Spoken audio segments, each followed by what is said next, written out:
Today I'm going to tell you a story about an unusual experience. In the first part of the video, you'll hear the whole story. Then, in the second part, I'll provide explanation for 10 interesting words and phrases from the story, and review how they have actually been used in the writing. Hope you find it useful, and maybe learn something new from this video. Okay, now let's begin. Part 1, An Unusual Experience. It was a typical Thursday evening, and I had just finished a long day at work. Like most people, I was exhausted and looking forward to unwinding with my usual routine. A quick dinner, a bit of TV, and then bed. But that night something unexpected happened that shook me out of my usual monotony. I live in a small apartment in the city, on the 7th floor of a high-rise building. The view isn't spectacular, just a mix of rooftops and distant skyscrapers, but it's home. That evening I decided to order takeout from my favorite Thai place. I placed the order, then settled onto the couch with a book while I waited for the delivery. The sun was setting, casting an orange glow over the buildings, and I was beginning to feel the stress of the day melt away. About 30 minutes later, my phone buzzed with a notification, "Your delivery is here." I grabbed my keys and wallet, expecting the usual quick exchange at the door. When I opened it, though, the hallway was empty. Puzzled, I checked the notification again. It definitely said delivered, but there was no sign of the food. I stepped out into the hallway and looked around, thinking the delivery person might have left it by the door. Nothing. I was about to call the restaurant when I noticed something strange. On the floor near the elevator was a bag of takeout, but it wasn't from the Thai place I ordered from. Curious, I walked over and checked the receipt stapled to the bag. It was from a different restaurant entirely, a Mexican place I'd never heard of. The delivery instructions were also wrong. It listed my apartment number, but the name on the receipt was someone else's. I was confused, but figured there had been a mix-up. Maybe the delivery person got the wrong order or left my food at the wrong door. I decided to take the bag inside and call the restaurant to sort it out. As I walked back to my apartment, I noticed something else odd.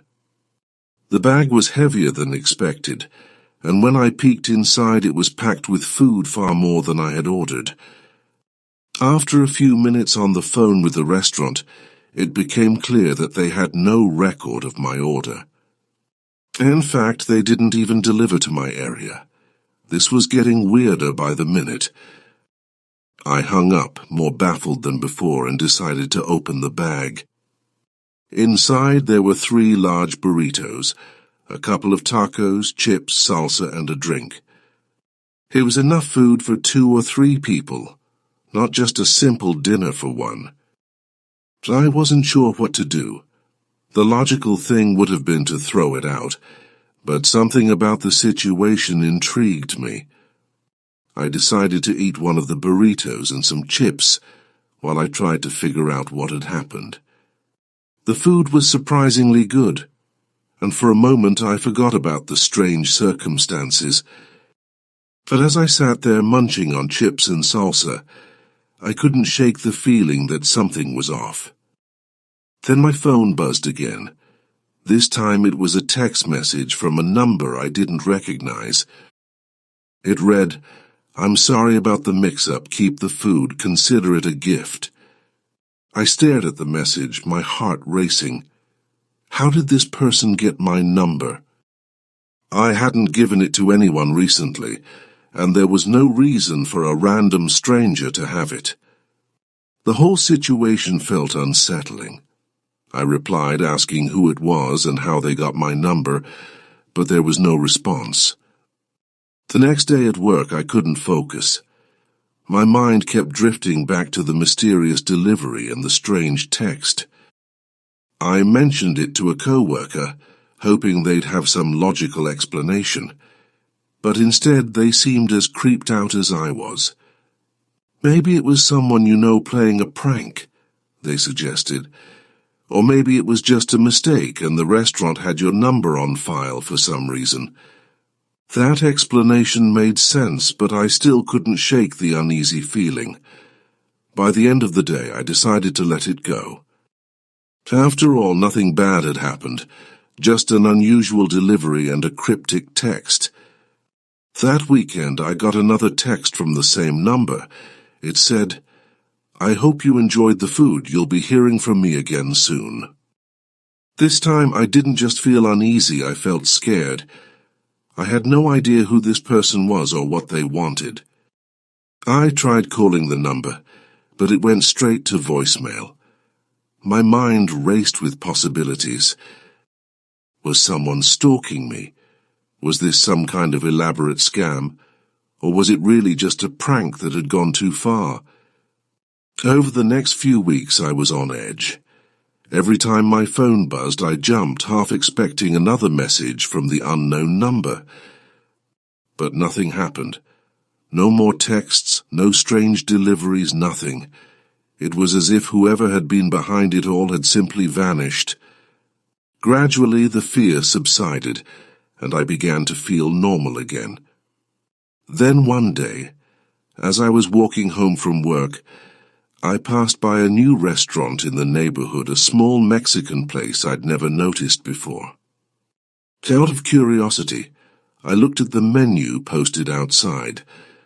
To my shock, the items were exactly the same as the ones in the mysterious delivery bag. Even the logo matched. I stood there for a long time staring at the menu, trying to make sense of it all. Was it just a coincidence? Or had someone been watching me, knowing I'd eventually stumble upon this place? The questions swirled in my mind, but I had no answers. In the end, I decided not to dwell on it. Some things, I figured, are just better left unexplained. I walked away from the restaurant, feeling a mix of relief and lingering curiosity. It had been an unusual experience, one that I would never fully understand. But life went on, and so did I, with a story I'd never forget, and a reminder that sometimes the strangest things happen when you least expect them. Part 2. Now let's look at 10 interesting words and phrases and how they are used in the story. Number 1, exhausted, meaning extremely tired. Example: like most people, I was exhausted and looking forward to unwinding with my usual routine. Number 2, notification, meaning a message or alert that informs you of something. Example: about 30 minutes later, my phone buzzed with a notification. Your delivery is here. Number 3, puzzled, meaning confused or baffled. Example: I was puzzled but figured there had been a mix-up. Number 4, monotony, meaning lack of variety and interest, tedious repetition. Example: but that night something unexpected happened that shook me out of my usual monotony. Number 5, relief, meaning a feeling of reassurance and relaxation following release from anxiety or distress. Example: I walked away from the restaurant feeling a mix of relief and lingering curiosity. Number 6, cryptic, meaning having a meaning that is mysterious or obscure. Example: but instead I received a cryptic message from a number I didn't recognize. Number 7, baffled, meaning totally bewildered or perplexed. Example: I was more baffled than before and decided to open the bag. Number 8, shake the feeling, meaning to stop feeling a particular emotion, usually negative. Example: but as I sat there munching on chips and salsa, I couldn't shake the feeling that something was off. Number 9, let it go, meaning to stop worrying about something, to release something mentally. Example, by the end of the day I decided to let it go. Number 10, on edge.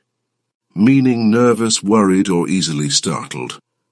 Example, over the next few weeks I was on edge. Every time my phone buzzed, I jumped. Great work today. Well done. Please like, share, and subscribe. Thank you very much.